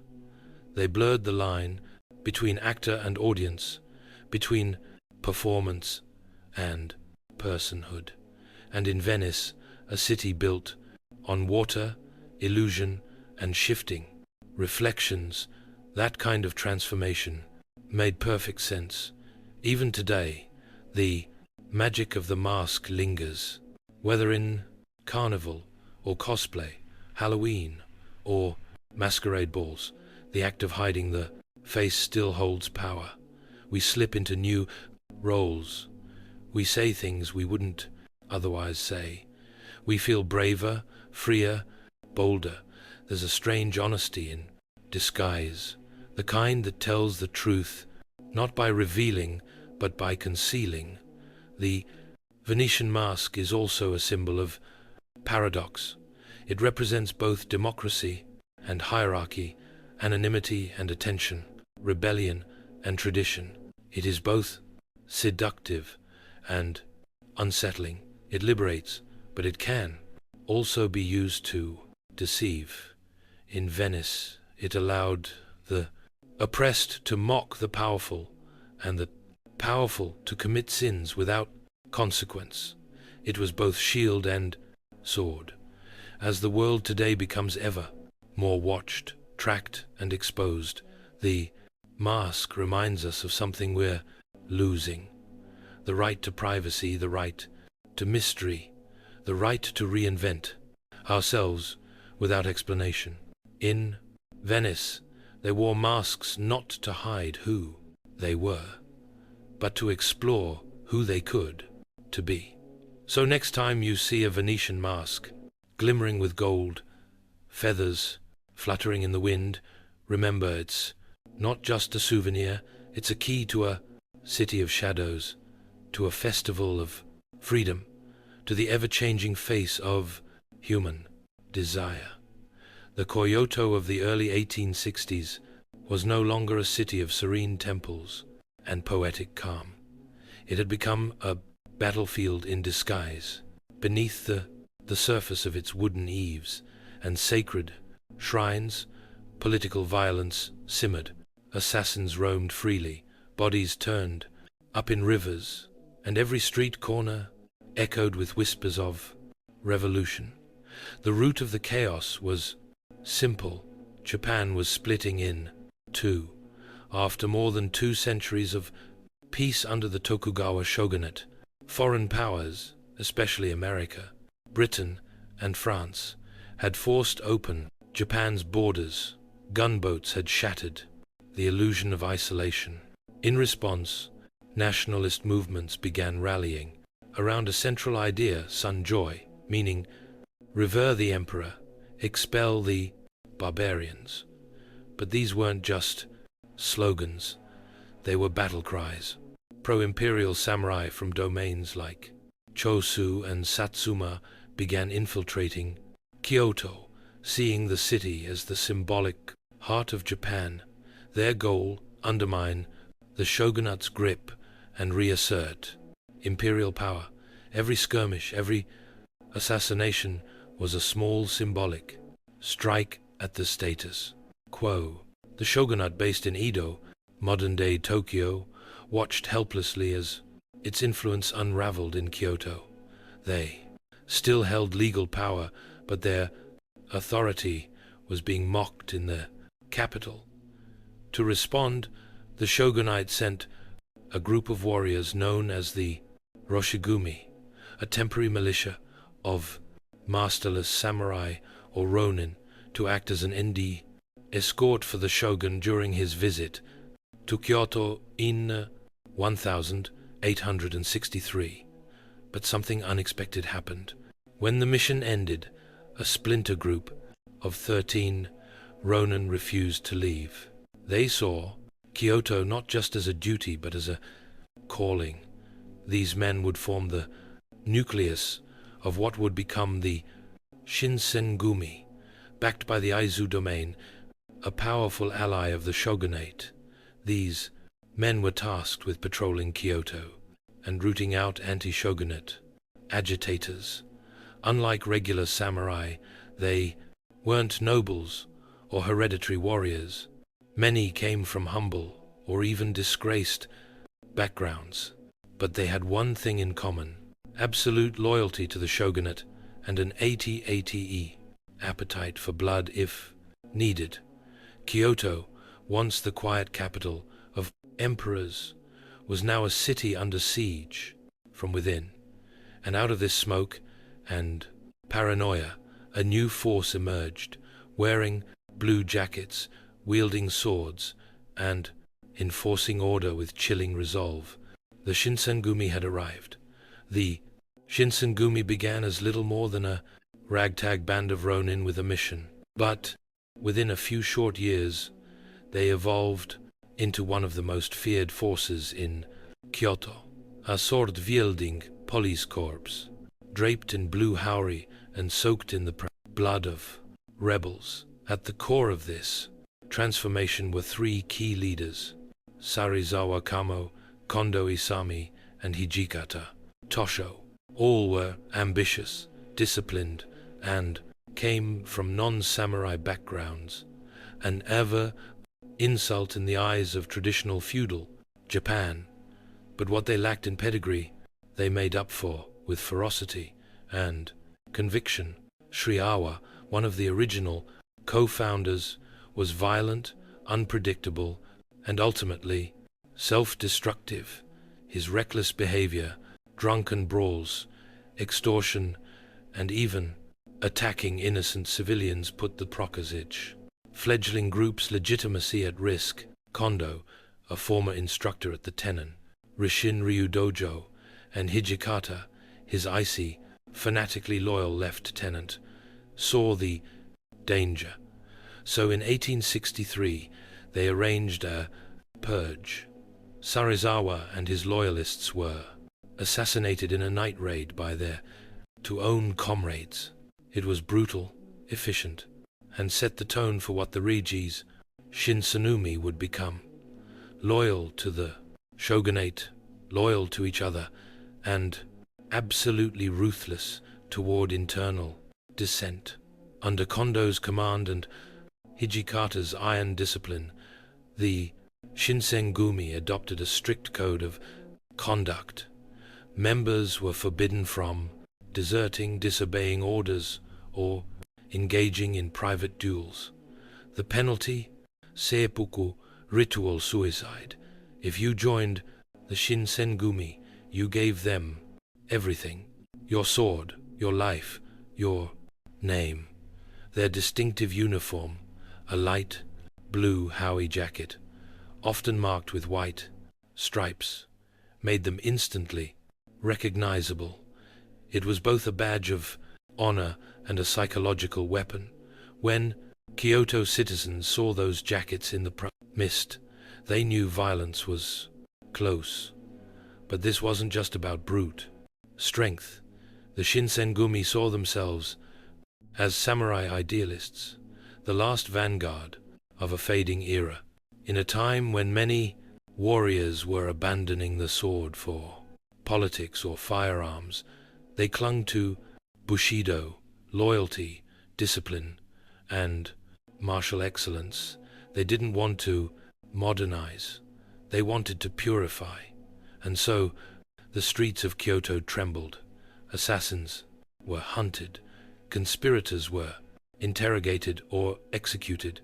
The Shinsengumi weren't just enforcing order. They were reshaping it, one sword stroke at a time. If there was a moment that catapulted the Shinsengumi from obscure street enforcers to legendary defenders of the shogunate, it was the Ikadaya incident of 1864. On a humid summer night in July, amid the paper lanterns and wooden corridors of central Kyoto, the Shinsengumi changed the fate of Japan's twilight era. With swords drawn and reputations carved in blood, rumors had been swirling that the pro-imperial Chozu clan and other anti-shogunate samurai were plotting something big, an arson attack meant to destroy Kyoto and kidnap or assassinate high-ranking officials. The goal: create chaos, destabilize the shogunate, and rally the country to the emperor's side. The Shinsengumi, operating as both spies and swordsmen, caught wind of the plot and traced it to the Ikadaya Inn, a discreet lodging house near Sanjo Street. Acting on a tip, Kondo Isami led a small squad of just 10 men. Hijikata, Tosho followed shortly with reinforcements. What they walked into was a room full of armed revolutionaries, far outnumbering the Duzenslef Shinsheni. What followed was less a fight and more a slaughter, in a tight space lit only by oil lamps and the occasional flash of steel.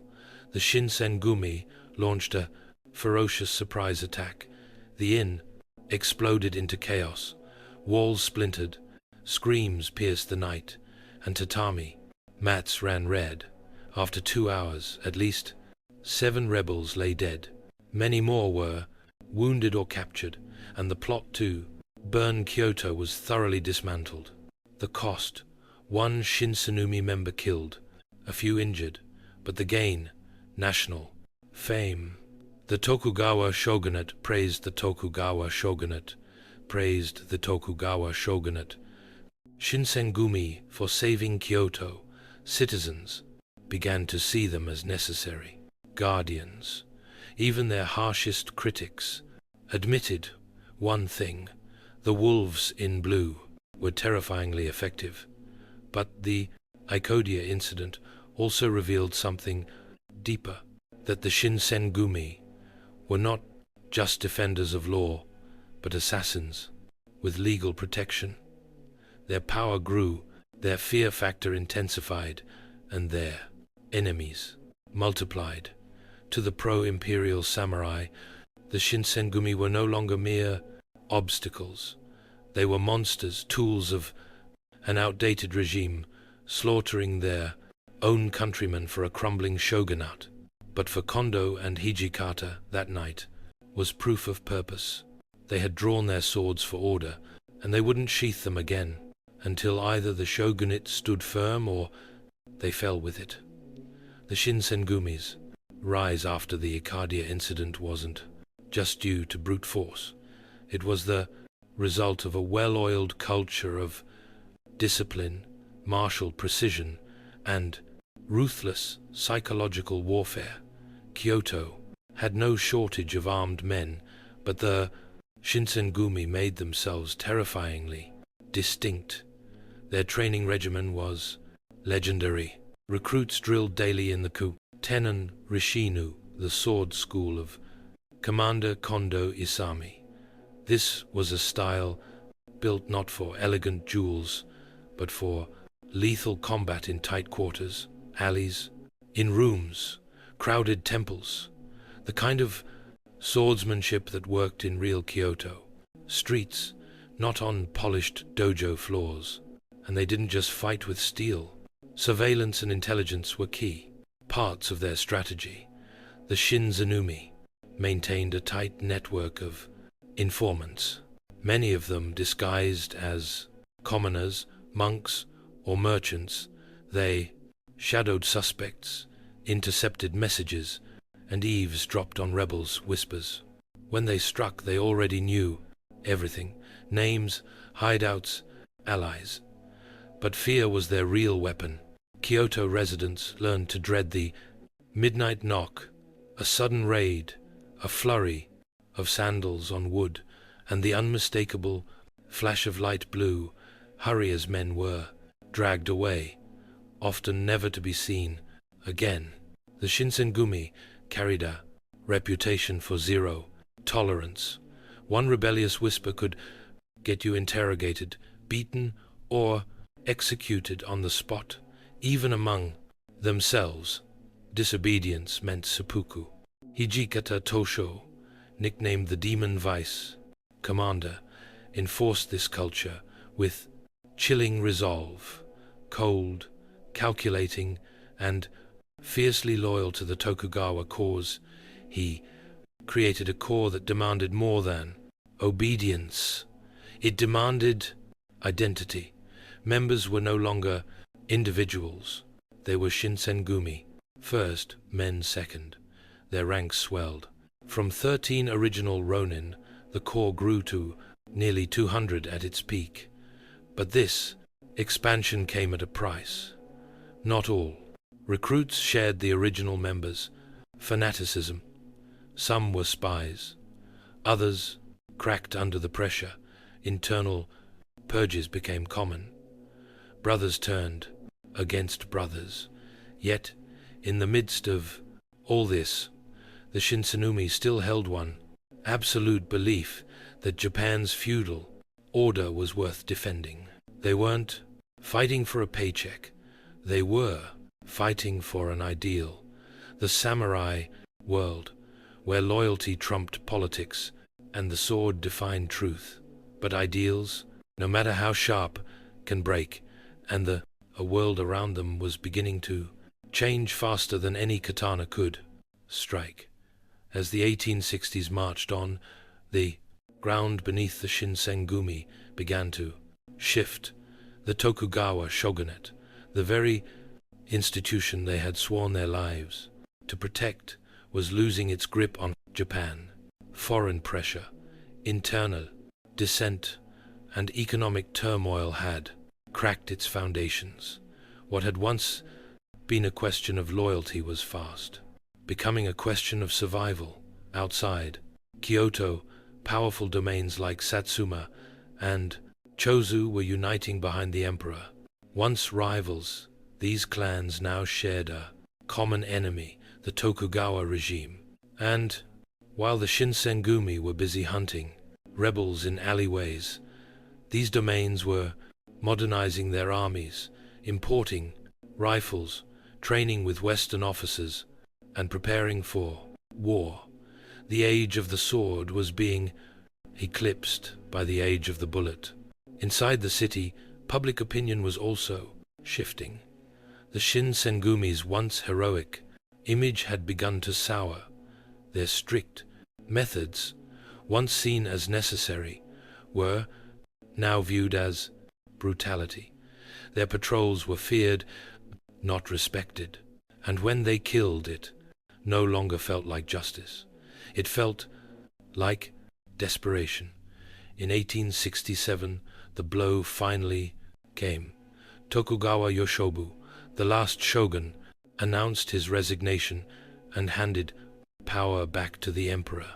At first, this seemed like a peaceful transition, but it was a tactical move, an attempt to preserve Tokugawa influence under a new imperial banner. The pro-imperial forces saw through it immediately. Kyoto now belonged to the emperor. The capital had changed sides.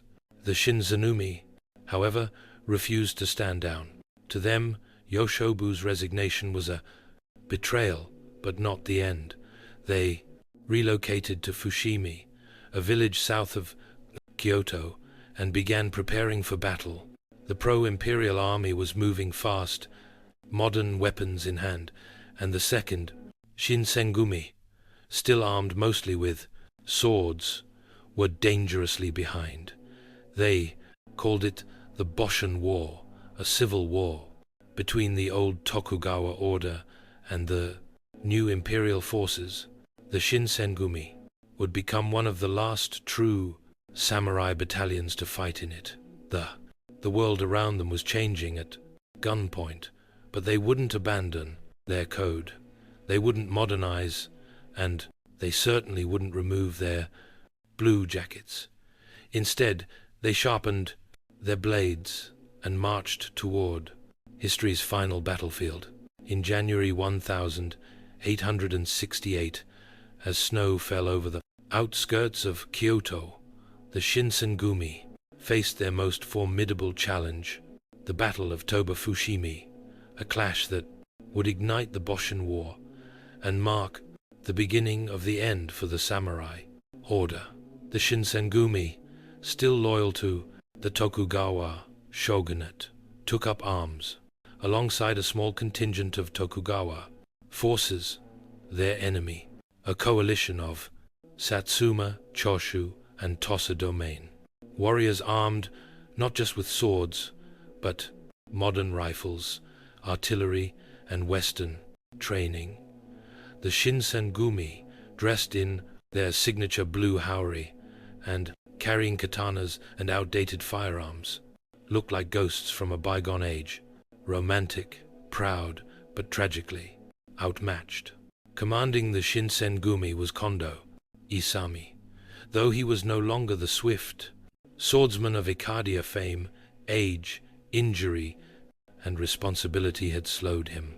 His trusted lieutenant, Hijikata Tosho, remained as fierce as ever, but even he couldn't ignore the imbalance in firepower.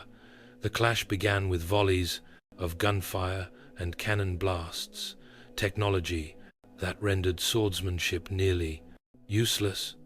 Despite this, the Shinsengumi charged with classic samurai courage. They cut down enemy riflemen in close quarters. They defended their lines with discipline and defiance. But it wasn't enough. The imperial forces flew a golden banner representing the emperor.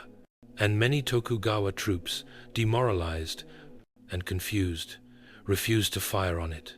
Some surrendered, others fled. The Shinsengumi didn't either. They fought until their lines were broken, then retreated in a haze of blood and smoke. Casualties were heavy, spirits were shattered. The days of tight street raids in Kyoto were gone. This was war, on a new scale, a modern war, and the Tokuminea and the Tokum Shinsheni were already relics. The defeat at Toba Fushimi was more than a military loss. It was a symbolic death knell for the old Japan. The imperial court officially declared the Tokugawa as enemies of the throne. Suddenly, the samurai protectors of Kyoto had become outlaws. But even as their world collapsed, the Shinsengumi refused to disband. They fled south, regrouped, and made one final vow. They would continue fighting, not for victory, but for honor. If they couldn't win the war, they would at least die as warriors. The last wolves of the Pakensanting, for Levendes, to Varia's Varia, shogunate were not ready to vanish. Not yet. After the crushing defeat at Joses, Tobushimi, the Shinsengumi were no longer defenders of Kyoto. They were fugitives. Their beloved city once patrolled, with sword in hand and law on. Their lips now belonged to the emperor. The blue jackets that once commanded, fear now marked them for death. But retreat did not mean surrender. Led by the unyielding Hijikata Toshizo, the remaining Shinsengumi regrouped and joined the Tokugawa remnants, fleeing north. Kondwa's army, wounded and demoralized, still clung to leadership, though the toll of war had worn him thin. Together, they reorganized under the Koyo Chinhutai, a rebranded unit meant to bring calm to the east, though, in truth, they were chasing a ghost of power that no longer existed. They moved from province to province, chased by imperial forces and haunted by the knowledge that their world was ending. As more Tokugawa loyalists surrendered or defected, the Shinsengumi hardened. They would not trade their swords for pardons. They would not kneel. In April 1868, while attempting to join with allies in Edo, Kondo was captured by imperial forces. Despite using an alias, his identity was uncovered. The punishment was swift execution by beheading. His head was displayed publicly in Kyoto, a grim warning to any who still clung to the old ways. His death was a devastating blow. Kondo had been the Shinsengumi's father figure, the face of loyalty. But Hijikata did not weep. He sharpened his blade and kept moving north. As the imperial army pushed further, Hijikata and his dwindling band joined the last Tokugawa resistance. The Republic of Azo, a short-lived breakaway government, established in Hokkaido by loyalist remnants. There, the Shinsengumi hoped to make a final stand. It was a bleak, windswept place at the edge of the world, but it was still Japan, and they would defend it as long as breath remained. Their numbers were small, their supplies were thin, but Hijikata's will was iron. Even in defeat, he believed their sacrifice would be remembered not as rebellion, but as fidelity to a dying code. They were no longer a police force, no longer protectors of Kyoto. Now they were ghosts wandering northward through snow and sorrow, chasing an honor that had already begun to vanish with the cherry blossoms.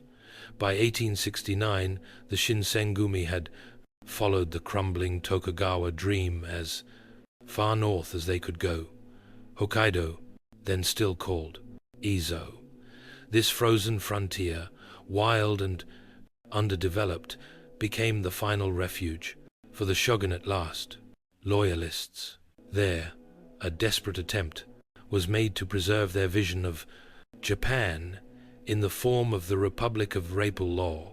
Azo, the first and only republic in Japanese history, led by the ex-naval officer Enomoto Takayaki. Hijikata Tosho, now the de facto leader of the Shinsengumi, served as vice commander of the defense forces. He was no longer the shadowy enforcer of Kyoto's allies. He was a general, organizing troops, strategizing defense lines, and preparing for what he surely knew was a doomed last stand. By now, the Shinsengumi were but a fragment of their former selves, fewer than 100 men, exhausted and scarred. Yet, Hijikata's presence kept them alive. He rode in uniform, sword at his side, leading from the front. It wasn't victory he sought anymore. It was a death worthy of remembrance. The Imperial Army, modernized and well-equipped, launched a full assault on Hokkaido.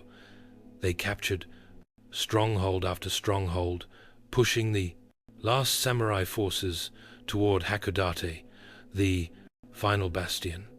There, amid cannon fire and the cold northern sea, Hijikata made his stand.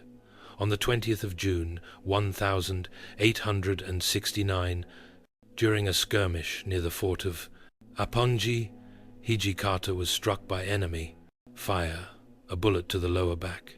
He was 34 years old. The demon vice commander, who had survived purges, civil war, and revolution, died not in a blaze of sword-to-sword glory, but by gunshot. A fitting end for a man out of time. His body was never recovered.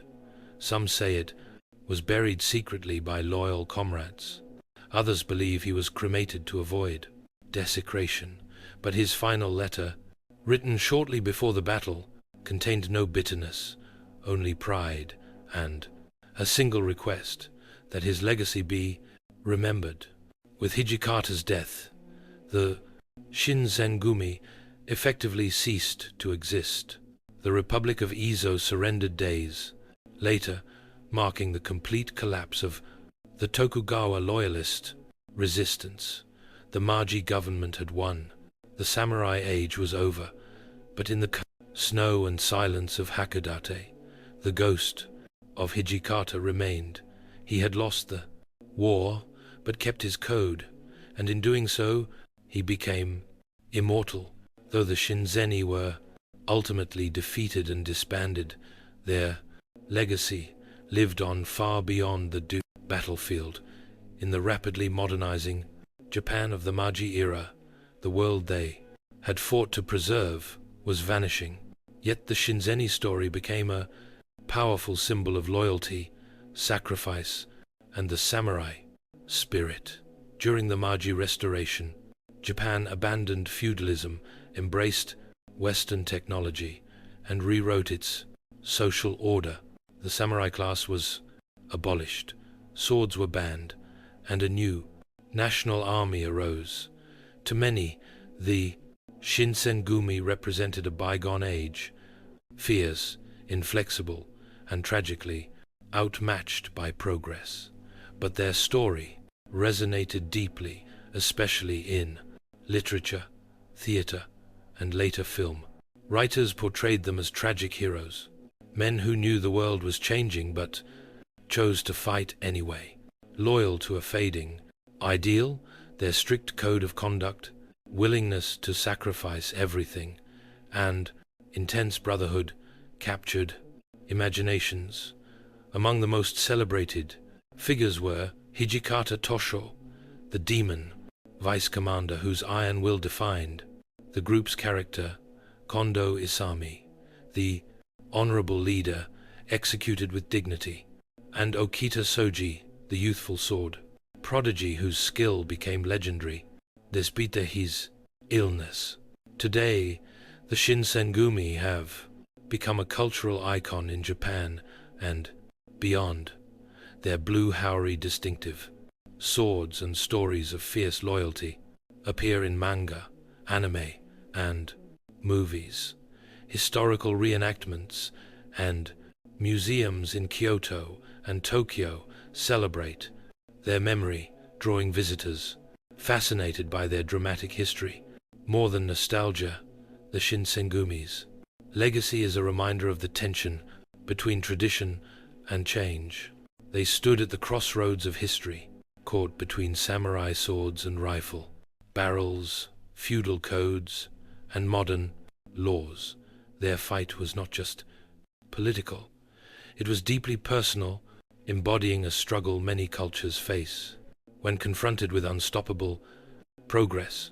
In the end, the Shinsengumi were not just samurai police, they were men who chose honor over safety, loyalty over convenience, and action over despair. In a world hurtling toward the future, they became symbols of a fading past and the eternal human desire to stand firm, even as everything falls away.